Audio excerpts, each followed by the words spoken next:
Back to my reading party. We are continuing to read J.R.R. Tolkien's novel The Hobbit, published way back when. I don't know exactly what year he published this. This is the first novel in the Middle Earth franchise, and we are starting from chapter 13 today. It's been a while since I read the last chapter, so I need. So just to recap, well, by recapping, I'm also kind of familiarizing myself with what just happened. They finally reached the Erebor. They reached the mountain. They made contact with Smaug the dragon. Technically, Bilbo made contact with the dragon. He had a good chat with it. But the dragon is aware of the presence. The dragon has been looking for them up and down the mountain, but they got away in time. And the last time we saw them, the dragon, uh, the dragon decided that, you know what, I can't find you, but I know the Lake Town people helped you, so I'm gonna go take care of the Lake Town.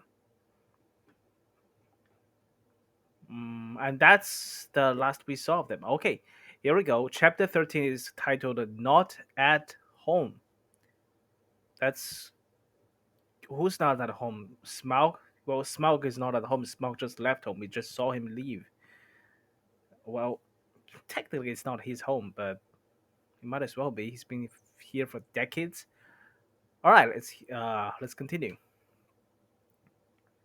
In the meanwhile, the dwarves sat in darkness, and utter silence fell about them. Little they ate, and little they spoke. They could not count the passing of time, and they scarcely dared to move, for the whisper of their voices echoed and rustled in the tunnel. If they dozed, they woke still to darkness and to silence going on unbroken. At last, after days and days of waiting, as it seemed, when they were becoming choked and dazed for want of air, they could bear it no longer. They would almost have welcomed the sounds from below of the dragon's return. In the silence they feared some cunning devilry of his, but they could not sit there forever. Thorin spoke. "Let us try the door," he said. "I must feel the wind on my face soon or die. I think I would rather be smashed by Smaug in the open than suffocating here." So several of the dwarves got up and groped back to where the door had been, but they found that the upper end of the tunnel had been shattered and blocked with broken rock. Neither key nor the magic it had once obeyed would ever open the door again. "We are trapped," they groaned. "This is the end. We shall die here." But somehow, just when the dwarves were most despairing, Bilbo felt a strange lightening of the heart, as if a heavy weight had gone from under his waistcoat. "Come, come," he said. "While there's life there's hope, as my father used to say, and the third time pays for all. I'm going down the tunnel once again. I've been that way twice when I knew there was a dragon at the other end, so I will risk a third visit when I'm no longer sure. Anyway, the only way out is down, and I think this time you had better all come with me."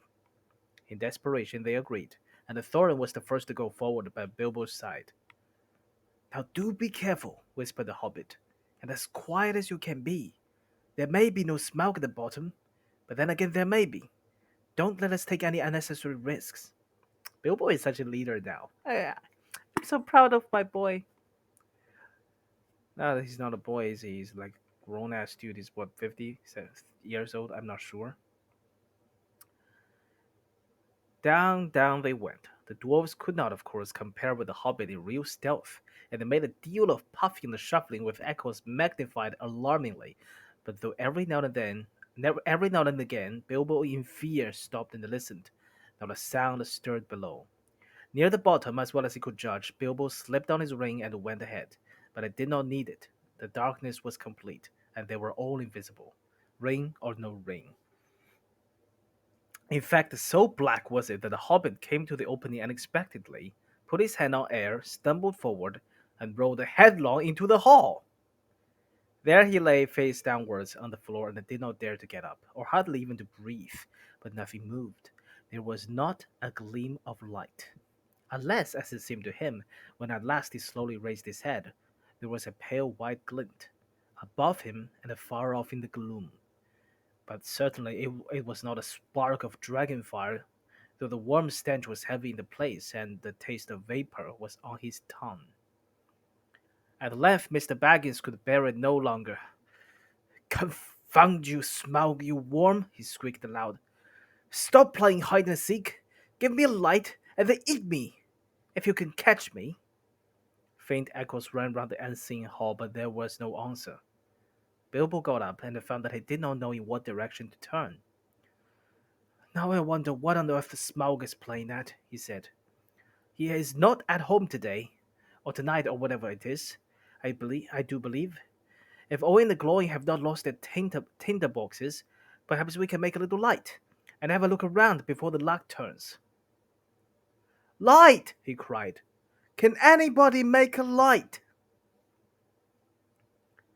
The dwarves, of course, were very alarmed when Bilbo fell forward down a step with a bump into the hall, and they all sat huddled just where he had left them at the end of the tunnel. "Shh! Shh!" they hissed when they heard his voice, and though that helped the hobbit to find out where they were, it was some time before he could get anything else out of them. But in the end, when Bilbo actually began to stamp on the floor and screamed out, "Light!" at the top of his shrill voice, "Light!" Thorin gave way, and Oin and the Gloin were sent back to their bundles at the top of the tunnel. After a while, a twinkling gleam showed them returning, Oin with a small pine torch alight in his hand, and Gloin with a bundle of others under his arm.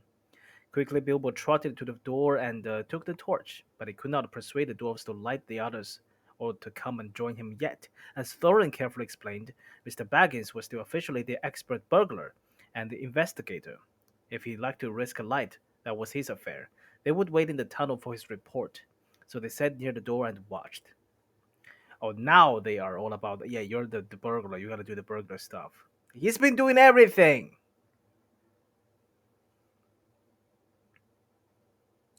They saw the little dark shape of the hobbit start across the floor holding his tiny light aloft. Every now and again, while he was still near enough, they caught a glint and a tinkle as he stumbled on some golden thing. The light grew smaller as he wandered away into the vast hall, then it began to rise, dancing into the air. Bilbo was climbing the great mound of treasure. Soon he stood upon the top and still went on. Then they saw him halt and stoop for a moment, but they did not know the reason. It was the Arkenstone, the heart of the mountain. So Bilbo guessed from Thorin's description, but indeed there could not be two such gems, even in so marvelous a hoard, even in all the world.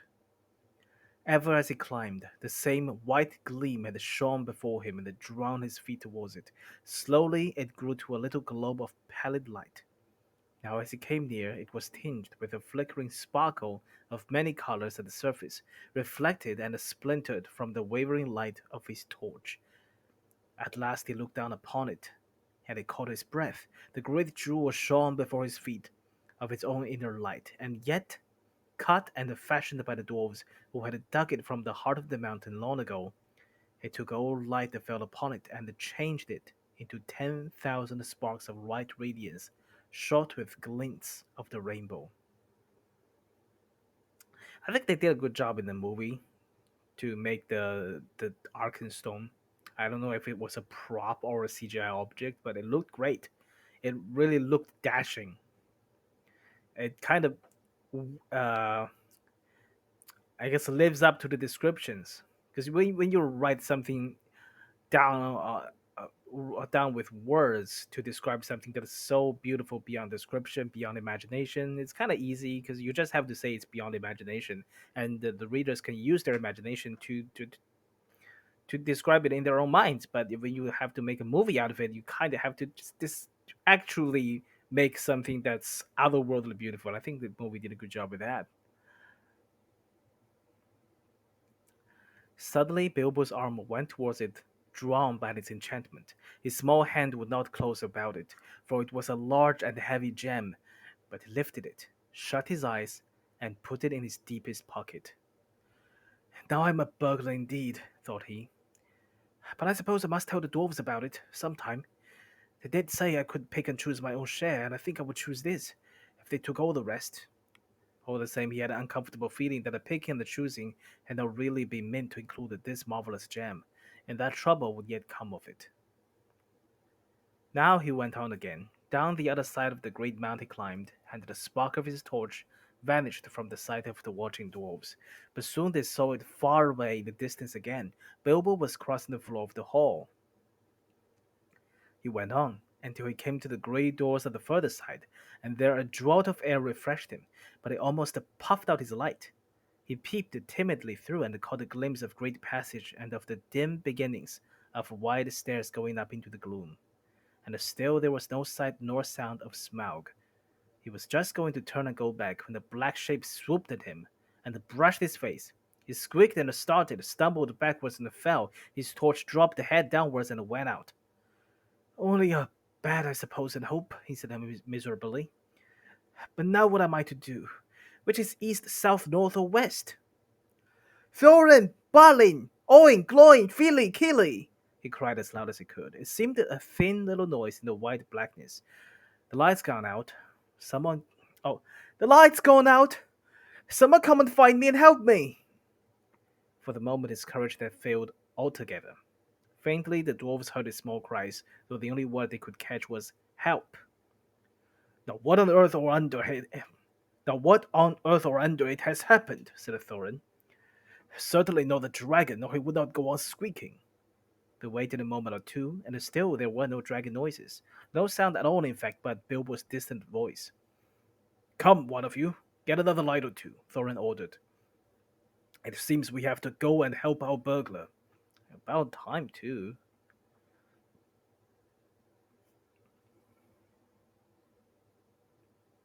It is about our turn to help, said Balin, and I'm quite willing to go. Anyway, I expect it is safe for the moment. Even Balin's like, yeah, it's about time we actually do something. It's like we are not living up to 1/14 of the treasure. It's Bilbo's the only one that's living up to it right now. Glowing lit several more torches, and they all crept out, one by one, and went along the hall as hurriedly as they could. It was not long before they met Bilbo himself coming back towards them. His wits had quickly returned as soon as he saw the twinkle of their lights. Only a bat and a dropped torch, nothing worse, he said in answer to their questions. Though they were much relieved, they were inclined to be grumpy at being frightened for nothing. But what they would have said if he had told them at the moment about the Arkenstone, I don't know. The mere fleeting glimpses of treasure which they had caught as they went along had rekindled all the fire of their dwarvish hearts, and when the heart of a dwarf, even the most respectable, is wakened by gold and by jewels, it grows suddenly bold, and he may become fierce. The dwarfs indeed no longer needed any urging. All were now eager to explore the hall while they had the chance, and willing to believe that for the present Smaug was away from home.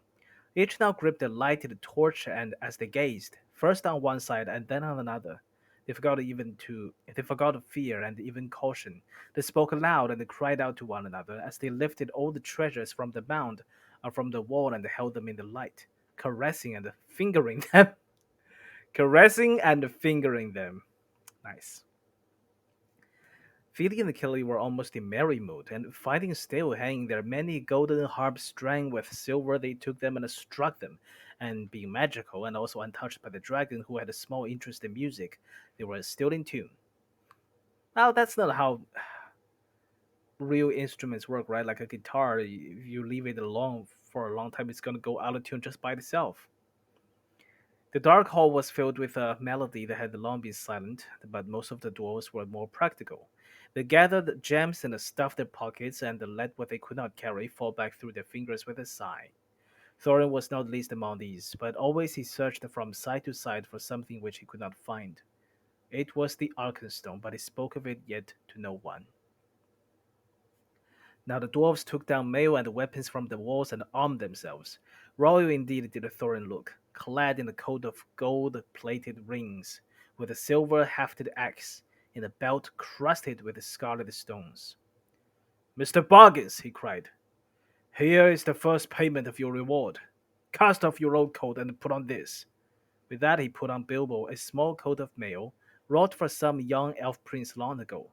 It was of silver steel, which the elves call mithril, and with it went a belt of pearls and crystals. A light helm of figured leather, strengthened beneath with hoops of steel, and studded about the brim with white gems, was set upon the hobbit's head. "I feel magnificent," he thought. But I expect it looked rather absurd. How they would laugh on the hill at home. Still, I wish there was a looking glass handy. All the same, Mr. Baggins kept his head more clear of the bewitchment of the hoard than the dwarfs did. Long before the dwarfs were tired of examining the treasures, they became weary of it and sat down on the floor, and they began to wonder nervously what the end of it all would be. I would give a good many of these precious goblets, he thought, for a drink of something cheering out of one of Beorn's wooden bowls. Thorin, he cried aloud, what next? We're armed, but what good has any armor ever been before against the Smaug the Dreadful? This treasure is not yet won back. We're not looking for gold yet, but for a way to escape. And we have tempted luck too long. You speak the truth, answered Thorin, recovering his wits. Let us go. I will guide you. Not in 1,000 years should I forget the ways of this palace. Then he hailed the others, and they gathered together, and holding their torches above their heads, they passed through the gaping doors, not without many a backward glance of longing. Their glittering mail they had covered again with their old cloaks, and their bright helms with their tattered hoods, and one by one they walked behind Thorin, a line of little lights in the darkness that halted often, listening in fear once more for any rumor of the dragon's coming. Though all of the old adornments were long mouldered or destroyed, and though all was befouled and blasted with the comings and goings of the monster, Thorin knew every passage and every turn. They climbed the long stairs and turned and went down wide, echoing ways, and turned again and climbed yet more stairs and yet more stairs again. These were smooth, cut out of the living rock board and fair, and up the dwarfs went, and they met no sign of any living thing, only furtive shadows that fled from the approach of their torches fluttering in the draughts. The steps were not made all the same for hobbit legs, and Bilbo was just feeling that he could go on no longer, when suddenly the roof sprang high and far beyond the reach of their torchlight. A white glimmer could be seen coming through some opening far above, and the air smelled sweeter. Before them light came dimly through great doors that hung twisted on their hinges and half burned. This is the great chamber of Thrall, said Thorin, the hall of feasting and of council. Now far off now is the front gate. They passed through the ruined chamber. Tables were rotting there, chairs and benches were lying there overturned, charred and decaying. Skulls and bones were upon the floor, among flagons and bowls and broken drinking horns and dust. As they came through yet more doors at the further end, a sound of water fell upon their ears, and the grey light grew suddenly more full. There is the birth of the Runny River, said Thorin. From here it hastens to the gate. Let us follow it. Out of a dark opening in the wall of rock there issued a boiling water, and it flowed swirling in a narrow channel, carved and made straight and deep by the cunning of ancient hands. Beside it ran a stone-paved road wide enough for many men abreast. Swiftly along this they ran, and they found a wide sweeping turn, and behold! Before them stood the broad light of day. In front there rose a tall arch, still showing the fragments of old carven work within, worn and splintered and blackened though it was.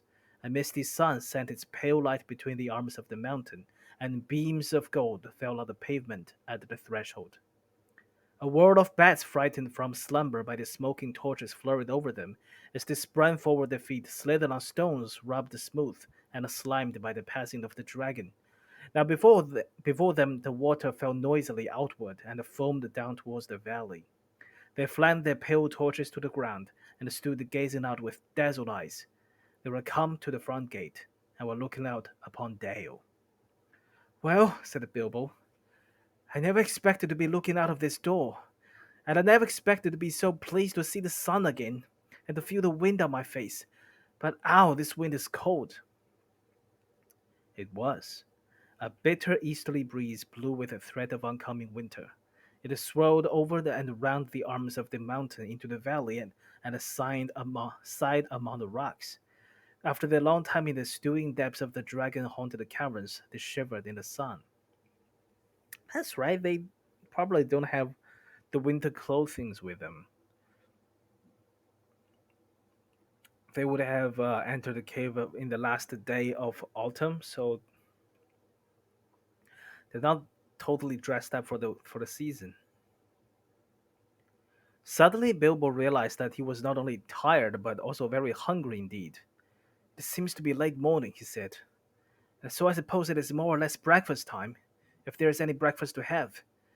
But I don't feel that Smaug's front doorstep is the safest place for a meal. Do let's go somewhere where we can sit quiet for a bit. Quite right, said the Balin. And I think I know which way we should go. We ought to make for the old lookout post at the southwest corner of the mountain. How far is that? Asked the hobbit. 5 hours a march, I should think. It will be rough going. The road from the gate along the left edge of the stream seems all broken up. But look down there. The river loops suddenly east across dale in front of the ruined town. At that point, there was once a bridge leading to steep stairs that climbed up the right bank, and so to a road running towards Ravenhill. There is, or was, a path that left the road and climbed up to the post. A hard climb too, even if the old steps are still there. Dear me, grumbled Hobbit. More walking and more climbing without breakfast. I wonder how many breakfasts and other meals we have missed inside of that nasty, clockless, timeless hole. As a matter of fact, 2 nights and a day between had gone by, and not altogether without food, since the dragon smashed the magic door. But Bilbo had quite lost count, and it might have been one night or a week of nights, for all he could tell. Come, come, said Thorin, laughing. His spirits had begun to rise again, and he rattled the precious stones in his pocket. Don't call my palace a nasty hole. You'll wait till that has been cleaned and redecorated. It won't be until Smaug's dead, said Bilbo glumly.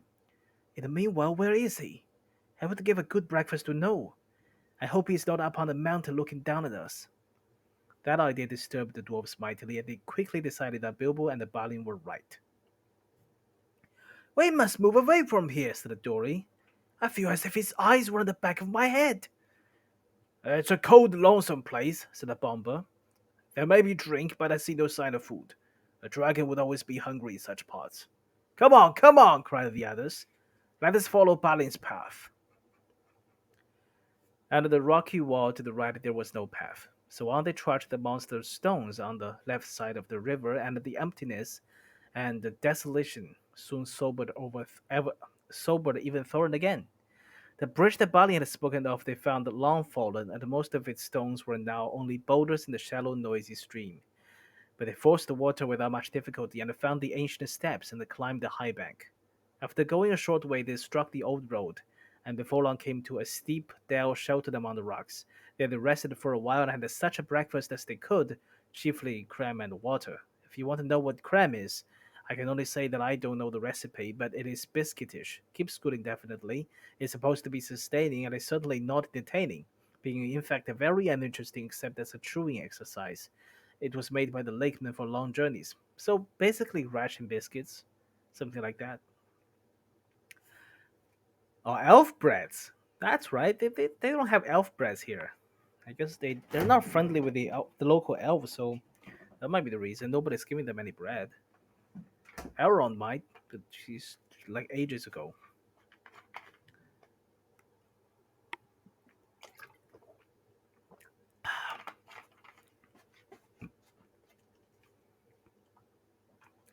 After that, they went on again, and now the road struck westwards and they left the river, and the great shoulder of the south pointing mountain spur drew ever nearer.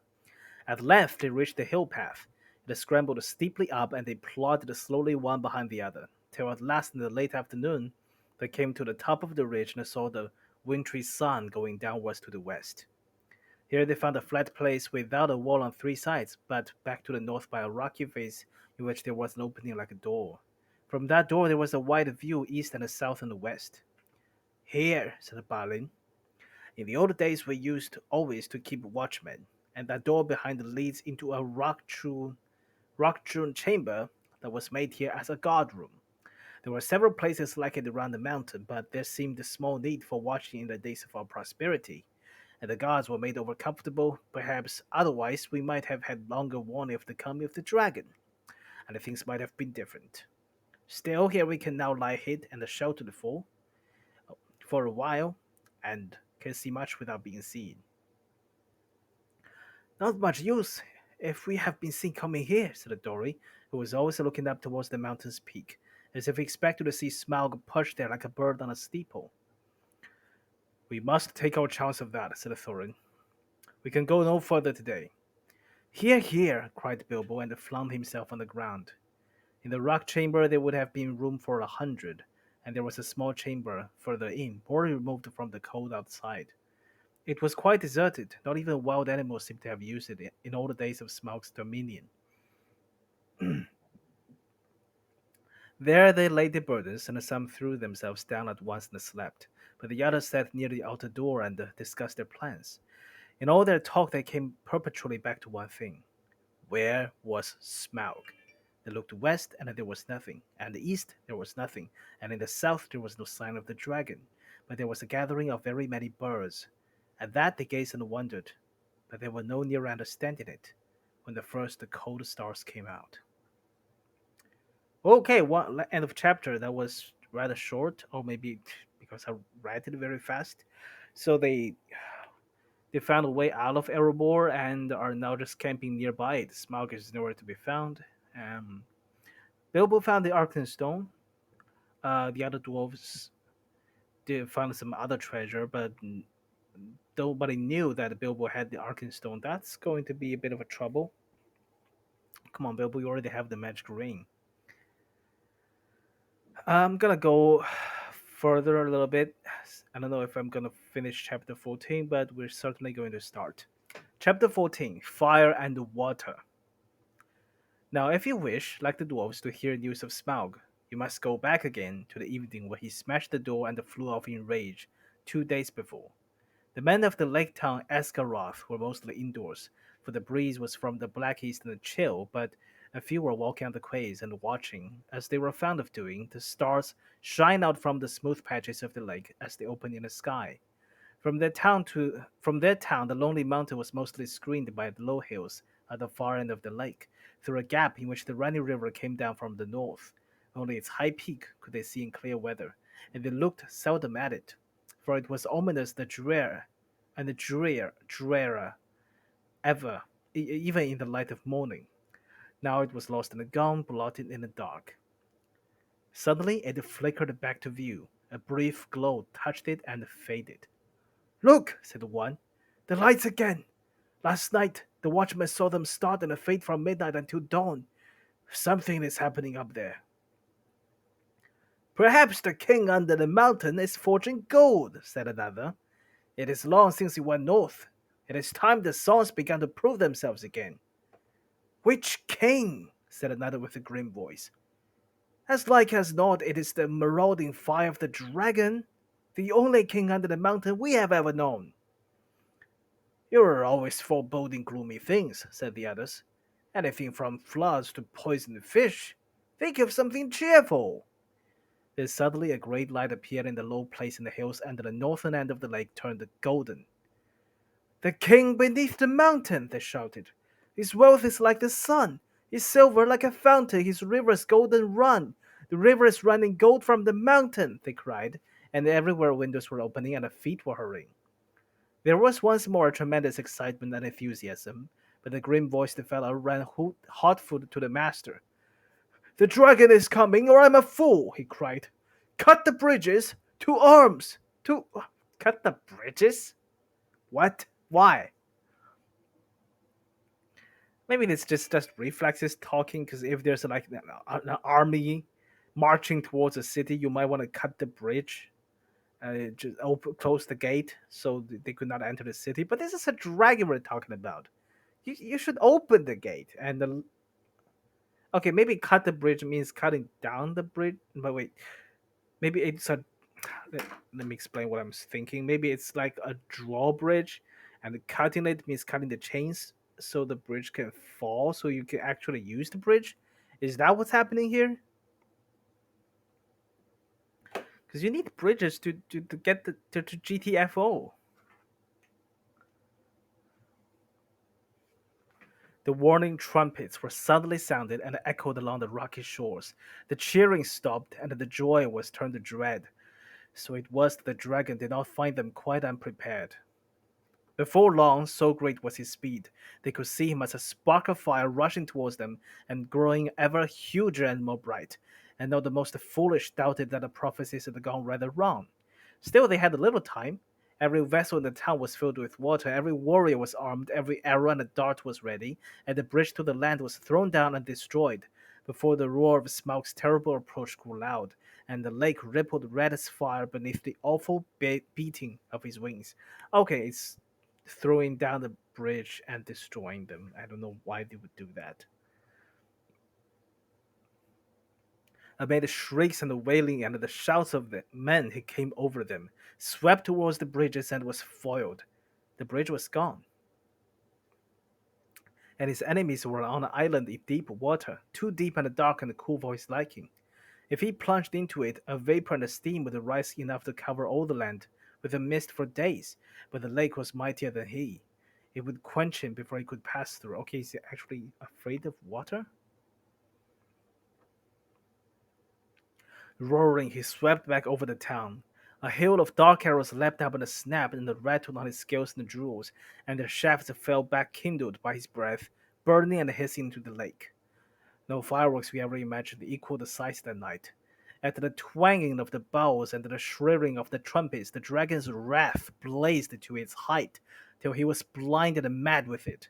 No one had dared to give battle to him for many an age, nor would they have dared now, if it had not been for the grim-voiced man, Bard was his name, who ran to and fro cheering on the archers and urging the master to order them to fight to the last arrow. Okay, so Bard has entered the picture. It's about time. Fire leapt from the dragon's jaws. He circled for a while high in the air above them, lighting all the lake. The trees by the shores shone like copper and like blood with leaping shadows of dense black at their feet. Then down he swooped straight through the arrow storm, reckless in his rage, taking no heed to turn his scaly sides towards his foes, seeking only to set their town ablaze. Fire leapt from thatched roofs and wooden beam ends as he hurtled down and passed around again, though all had been drenched with water before he came. Once more water was flung by 100 hands wherever a spark appeared. Back swirled the dragon. The sweep of his tail and the roof of the great house crumbled and smashed down. Flames unquenchable sprang high into the night. Another swoop and another house and then another sprang afire and fell. And still no arrow hindered Smaug or hurt him more than a fly from the marshes. Already men were jumping into the water on every side. Women and children were being huddled into laden boats in the market pool. Weapons were flying down. There was mourning and weeping, where but a little time ago the old songs of mirth to come had been sung about the dwarves. Now men cursed the names. The master himself was turning to his great gilded boat, hoping to roll away in the confusion and save himself. Soon all the town would be deserted and burned down to the surface of the lake. That was the dragon's hope. They could all get into boats for all he cared. There he could have fine sport hunting them, or they could stop till they starved. Let them try to get to land, and he would be ready. Soon he would set all the shoreland woods ablaze, and wither every field and pasture. Just now he was enjoying the sport of town baiting more than he had enjoyed anything for years.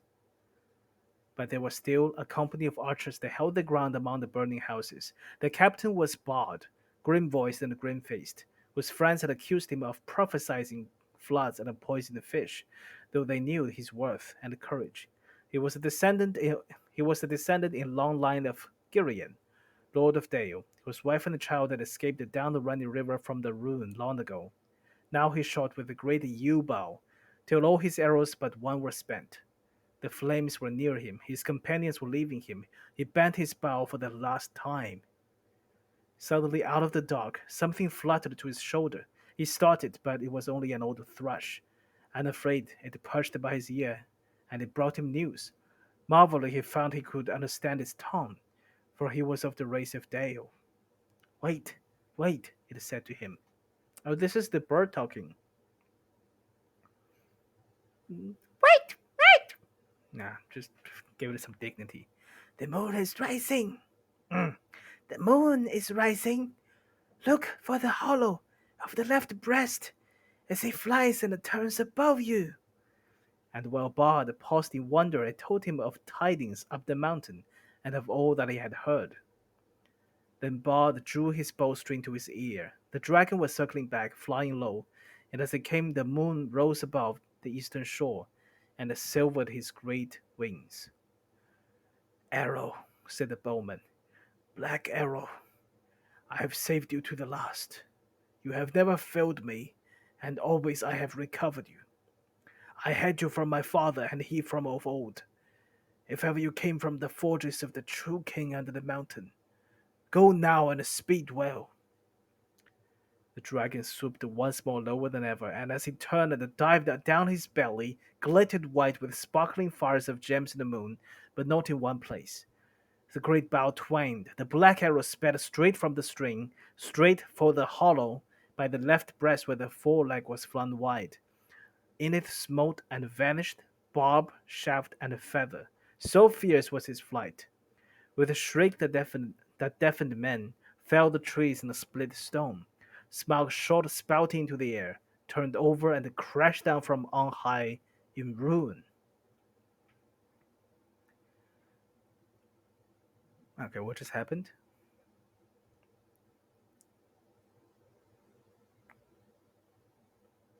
Okay, the black arrow just hit the one spot that he was where he's not protected by layers. Full on the town he fell. His last throw splintered it to sparks and glads. The lake roared in. A vast steam leapt up, white in the sudden dark under the moon. There was a hiss, a gushing whirl, and then silence. And that was the end of Smaug and Esgaroth, but not of Bard. Ooh wee, Bard. Bard has slaughtered the Smaug in his first appearance. That's kind of amazing.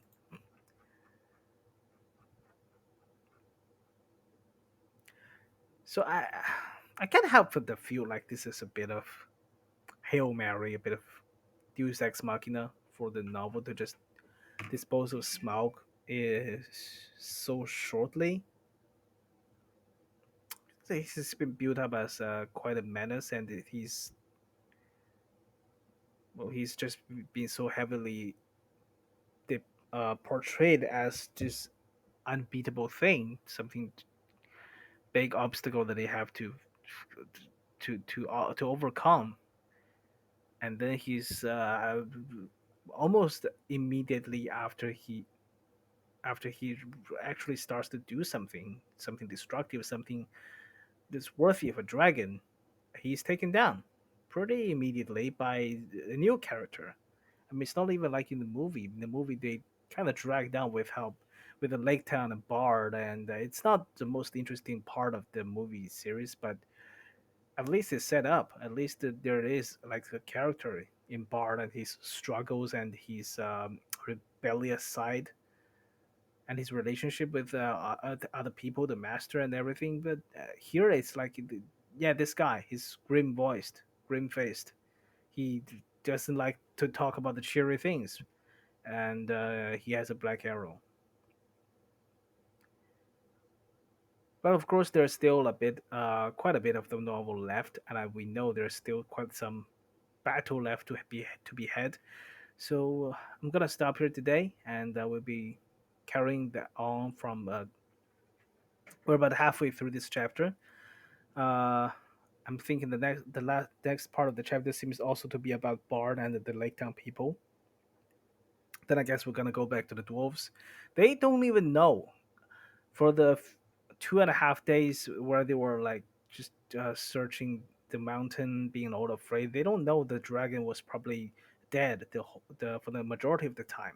So yeah, that has been chapter 13 and a bit of 14 of the Hobbit, and I will continue the next time as when we come back. Until then, thanks for watching and take good care of yourselves.